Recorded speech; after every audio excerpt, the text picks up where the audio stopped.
Students, पिछले class में हम लोग ने प्लांट रिप्रोडक्शन का टॉपिक पढ़े थे, सीड का डेवलपमेंट, और मोनोकॉट डाइकॉट सीड के बारे में भी हम लोग देख चुके थे। और आज की क्लास जो है वो एक नया टॉपिक है, फॉर्मेशन ऑफ फ्रूट्स। इस चीज़ का आपका बार बार ध्यान होना चाहिए कि जो लोग भी अगर बिल्कुल नहीं समझ पाते हैं बायोलॉजी, उनको ये वीडियो शेयर कीजिए, पूरी तरह से समझ में आएगी। और कम से कम अगर वीडियो देखते हैं तो लाइक जरूर क्या कीजिए, क्योंकि इसमें कोई हम एडिटिंग नहीं करते हैं, टोटल नेचुरल जो जैसे जैसे क्लास में पढ़ाया जाता है उस तरह से हम आपको पढ़ा रहे हैं। तो हम लोग देखा जाए फॉर्मेशन ऑफ फ्रूट्स के बारे में, गौर कीजिएगा। ये सबसे पहले देखिए कि मैच्योर्ड ओव्यूल्स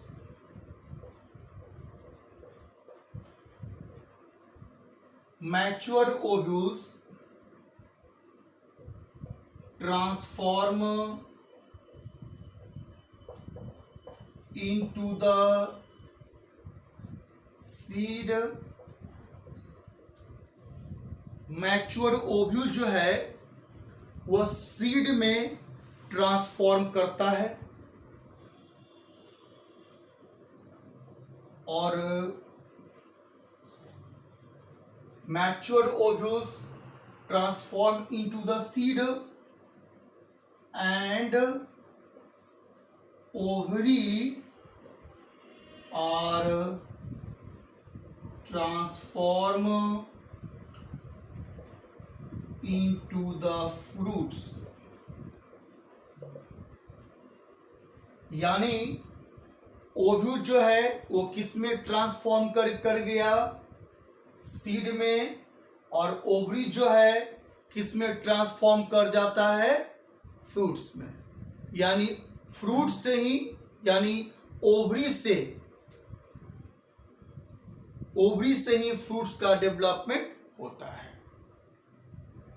अब देखा जाए नेक्स्ट,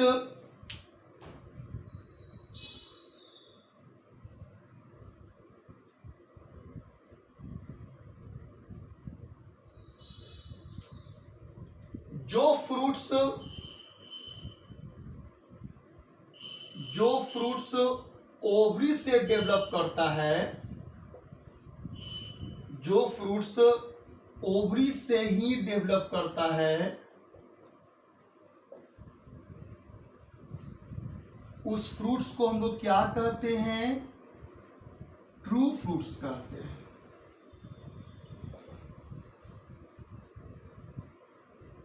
जो फ्रूट्स ओवरी से डेवलप होता है उसे हम लोग क्या कहेंगे, ट्रू फ्रूट्स कहेंगे। और कभी कभी क्या होता है कि ओवरी के अलावे ovary and other floral parts,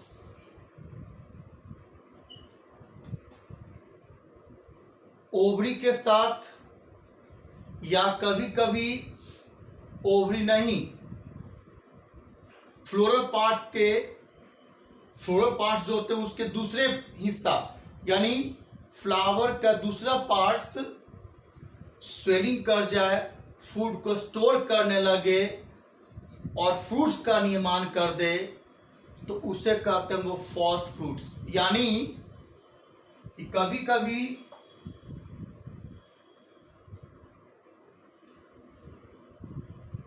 other floral parts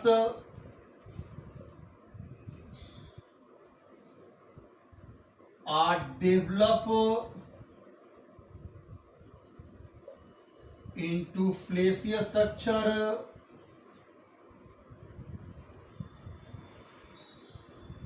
which are called as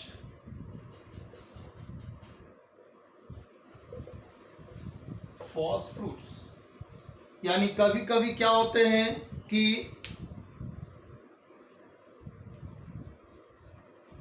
ovary से डेवलप ना करके फ्लावर का कोई दूसरा पार्ट्स फ्रूट्स में डेवलप कर जाता है उसे कहते हैं हम लोग क्या, फॉल्स फ्रूट्स। यानी these fruits are develop from the other floral parts like thalamus. इसका एग्जांपल देखिए,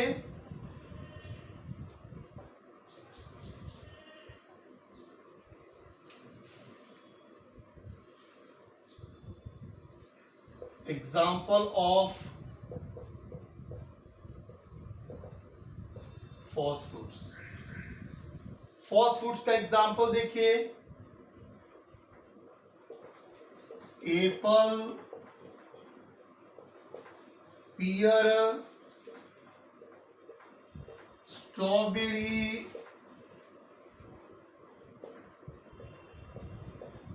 कैश्यू नट, ये सारे चीज, ये सारे फ्रूट्स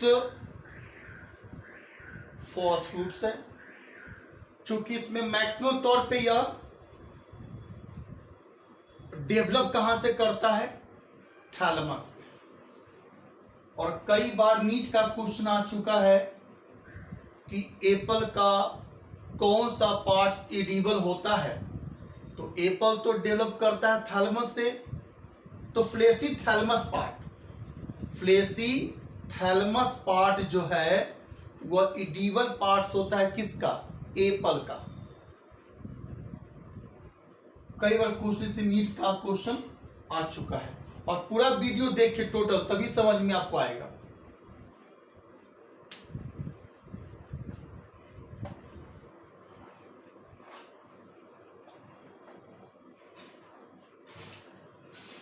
अब देखिए ओवरी वॉल जो है,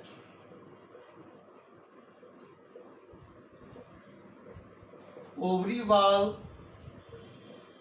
आर फॉर्म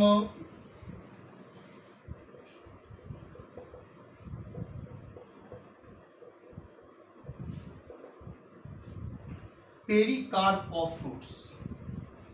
यानी पेरिकार्प को बनाने का काम जो है वो कौन करता है, ओवरी वॉल। यानी ओवरी वॉल आर ट्रांसफॉर्म या फॉर्म, ओवरी वॉल ट्रांसफॉर्म या form pericarp of fruits. Ovary wall transform into the pericarp भी बोल सकते हैं, या ovary wall form pericarp of fruits. Ovary wall यानी ओवरी वॉल किसको फॉर्म किया, पेरिकार्प ऑफ फ्रूट्स को। Ovary wall are transform into the pericarp बोल सकते हैं, या ovary wall are form into the pericarp of fruits.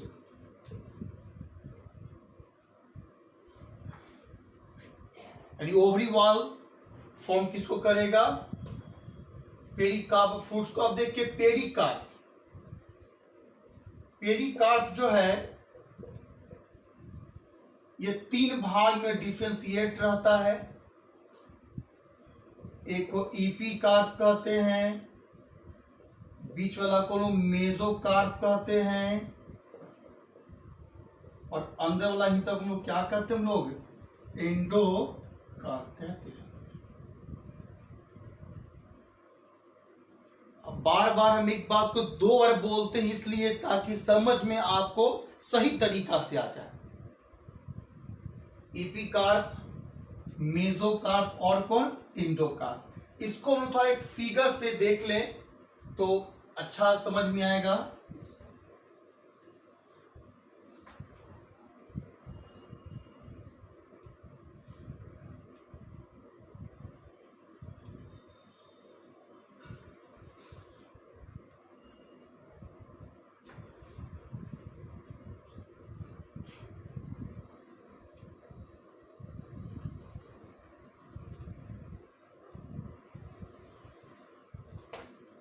देखिए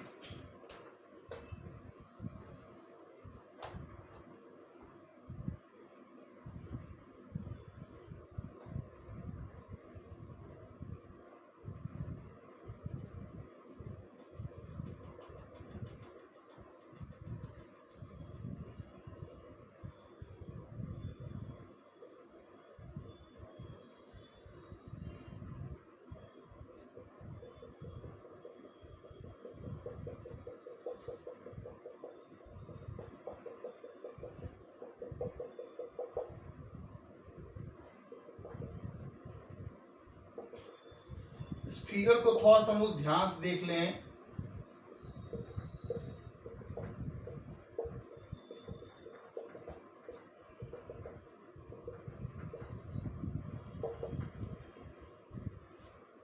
देखिए इपिकार्प जो लगभग भाग में थीन होता है, पतला होता है, और मेसोकार्प जो है वह फ्लेसी होता है और जूसी होता है, और एंडोकार्प जो है स्टोनी होता है। और तीनों को मिला के हम लोग क्या कहते हैं, हम लोग पेरी, हम लोग क्या कहेंगे इसको, हम लोग पेरिकार्प। तो आप लोगों ने देखा कि फ्रूट्स का जो पेरिकार्प वो 3 भाग में डिफ्रेंशिएट है। बाहर वाला को इपिकार्प जो थीन होता है, पतला होता है, मेसोकार्प फ्लेसी और जूसी होता है, और एंडोकार्प कैसा होता है, स्टोनी होता है। और ये मैंगो का आप एग्जाम्पल देख रहे हैं, ये मैंगो का एग्जाम्पल है। और कोई पूछेगा कि मैक्सिमम पार्ट्स का जो फ्रूट्स होते हैं, किसी फ्रूट्स का पेरिकार्प खाते हैं, जैसे अमरूद हो गया, ब्रिंजल हो गया, पेरिकार्प प्लासेंटा खाते हैं सबका। लेकिन आप कहेंगे बनाना का, केला का, तो मेसोकार्प एंडोकार्प खाते हैं, मैंगो का मेसोकार्प खाते हैं। न इपिकार्प खाते न एंडोकार्प खाते हैं। सर कौन सा भाग एडिबस होता है, मेसोकार्प एडिबस होता है। अब देखिए जिसका पूरा पार्ट्स खाएंगे ना ओनली उसका लिखेंगे पेरिकार्प, और जिसका बीच का भाग खाते लिखेंगे मेसोकार्प। क्लियर। और इसके बारे में हम काफी डिटेल से मॉर्फोलॉजी ऑफ प्लांट्स में भी हम बता चुके हैं, और हमारा जो वीडियो होगा वो आप देखिएगा अगर मॉर्फोलॉजी ऑफ प्लांट्स जिसमें पढ़ाएंगे उस समय के बाद। अब आगे देखा जाए,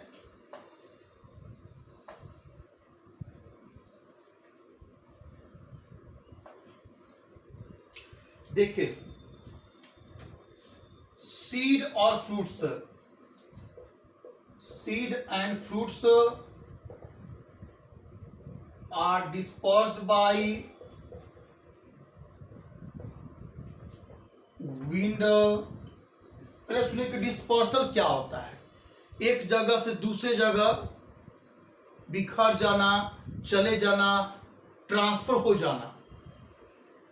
और फ्रूट और सीड को भी ट्रांसफर एक जगह से दूसरी जगह होते हैं, हवा के द्वारा भी होते हैं, वाटर के द्वारा भी होते हैं, एनिमल्स के द्वारा भी होते हैं।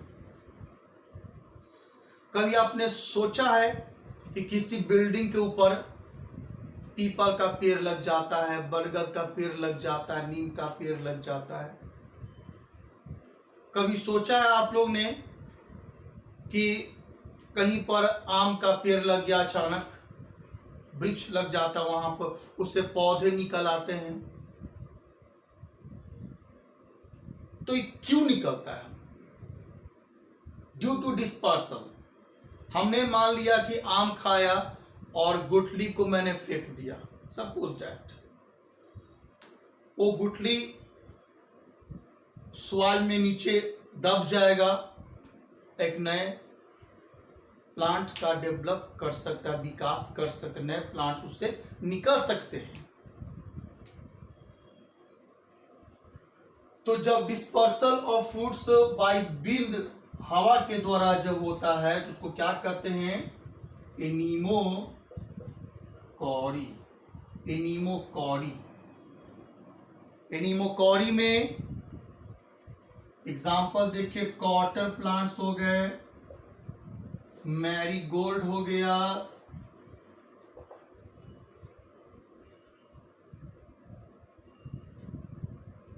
आपका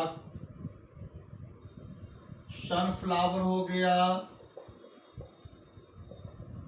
ऑर्किड हो गया, ये सब एनिमोकॉरिक प्लांट्स हैं, यानी इन सबका डिस्पर्सल एयर के माध्यम से एक जगह से दूसरे जगह होता है, एयर के माध्यम से।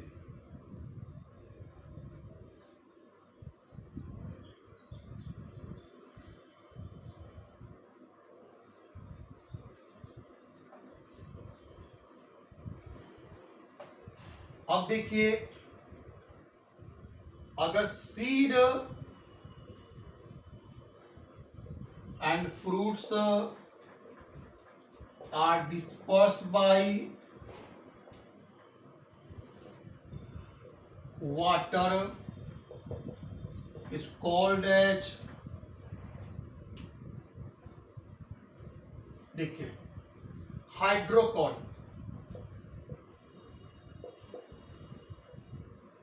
एग्जाम्पल कोकोनट, अब नेक्स्ट देखिए,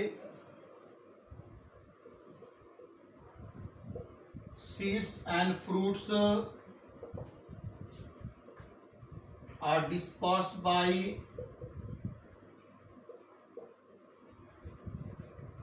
animal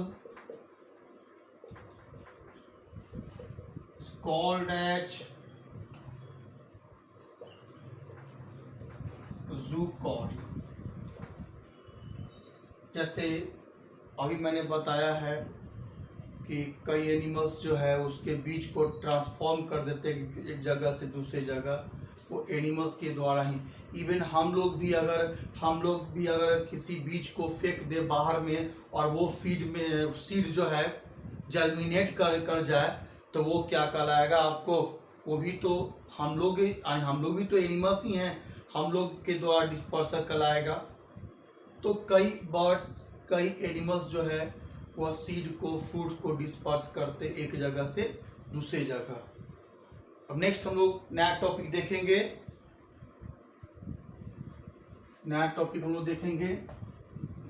पहले एक टॉपिक देखा जाए, पार्थेनोकार्पिक फ्रूट्स। देखा जाए कि कुछ ऐसे फ्रूट्स होते हैं, सम फ्रूट्स आर डेवलप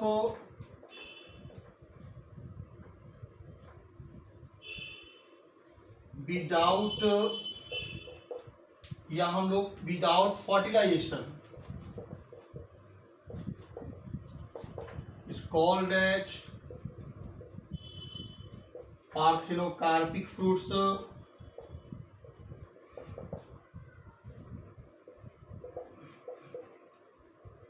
यानी कुछ ऐसे फ्रूट्स होते हैं जो बिना फर्टिलाइजेशन के, कुछ ऐसे यानी फ्यू स्पीसीज ऑफ प्लांट्स कह सकते हैं हम लोग, फ्यू स्पीसीज ऑफ प्लांट्स या few fruits are develop without fertilisation is called as the parthenocarpic fruits. Example लिखिए, बनाना और ग्रेप्स। ये खास करके सीडलेस फ्रूट्स मैक्सिमम तौर पे या पार्थेनोकार्पिक फ्रूट्स होते हैं, वो सीडलेस होते हैं। वो क्या होते हैं? सीडलेस फ्रूट्स कहलाते हैं वो। तो हम इरेज कर, थोड़ा सा ध्यान देखिए।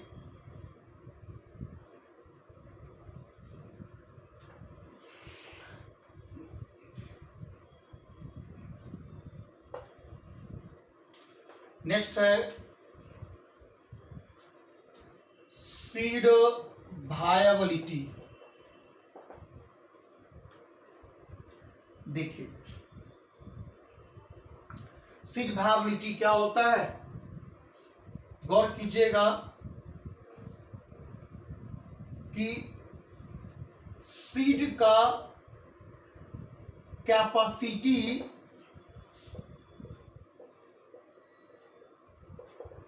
जर्मिनेट करने का और न्यू प्लांट्स डेवलप। गौर कीजिएगा, यहां पर थोड़ा सा ध्यान सुनिए कि सीड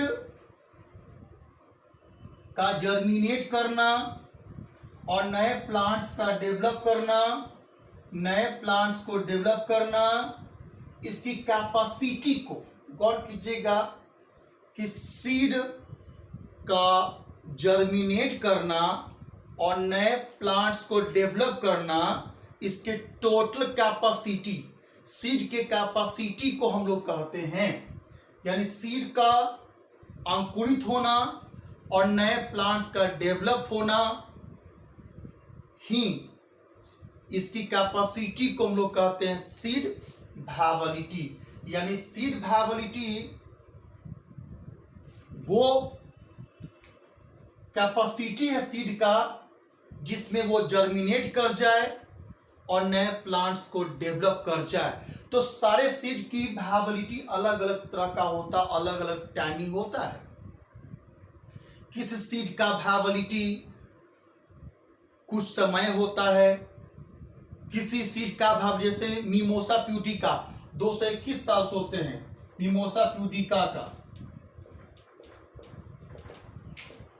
तो किसी सीड की वायबिलिटी, जैसे मिमोसा प्यूडिका 221 साल है वायबिलिटी। तो सीड के जो कैपेसिटी है नए प्लांट्स को डेवलप करने का, इसकी कैपेसिटी को ही कहते हैं हम लोग सीड वायबिलिटी। और इसमें कई ऐसे प्लांट्स होते हैं जिसका थाउजेंड्स ऑफ वायबिलिटी होता है, कई ऐसे प्लांट्स होते हैं जिसका थाउजेंड्स ऑफ वायबिलिटी होता है, मतलब कई हजार सालों तक उसकी कैपेसिटी रहती है जर्मिनेट करने का और नए प्लांट्स डेवलप करने का। हम एग्जांपल लेके देखिए, एक नाम सुने होंगे आर्कटिक टुंड्रा, आर्कटिक। यहां एक ल्यूपिन प्लांट्स होता है, ल्यूपिन। ल्यूपिन जो है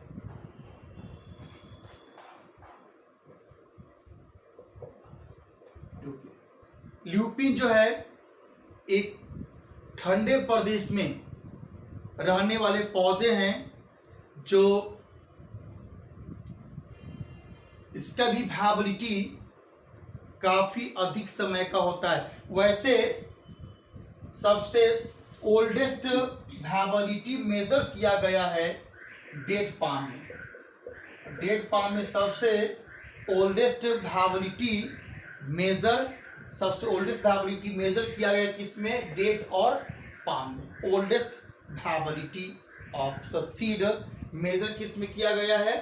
किसमें? डेट पाम में। रिसेंट की बात कर रहे हैं।